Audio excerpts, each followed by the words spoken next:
සුබ දවසක් වේවා කියලා ප්‍රාර්ථනා කරනවා ක්‍රිකට් වලට ආදරය කරන ඔයාලා හැමෝටම. ඉතින් ශ්‍රී ලංකා ක්‍රිකට් ප්‍රේක්ෂකයන්ට සුබ ආරංචියක් අරගෙන තමයි අපි අද ආවේ. ඒ නවතම තරඟාවලියක් ගැන තොරතුරු අපිට වාර්තා වෙලා තියෙනවා. ඒ තරඟාවලිය තමයි ශ්‍රී ලංකා, ඉන්දියා සහ දකුණු අප්‍රිකා කාන්තා කණ්ඩායම් අතර පැවැත්වීමට නියමිත තුන්කොන් තරඟාවලිය.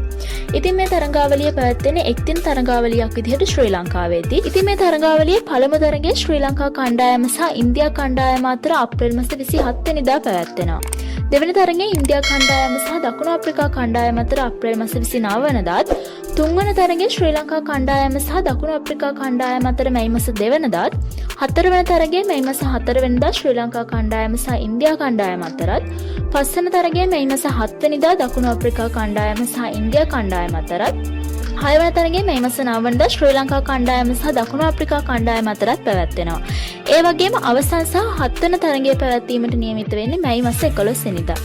ඉතින් මේ හැම තරගයක්ම ආරම්භ වීමට නියමිත වෙලා තියෙන්නේ උදෑසන 10ට පමණ. තරඟාවලිය නරඹන්න ඔයාලට අවස්ථාව උදා වෙලා තියෙනවා ඩයලොග් TV නම් ද පපර TV2 channel number 63 ඔස්සේ ශ්‍රී ලංකා ක්‍රිකට් YouTube channel එක සහ ඩයලොග් view app එක මගින් ඔයාලට මේ තරඟාවලිය නරඹන්න පුළුවන්.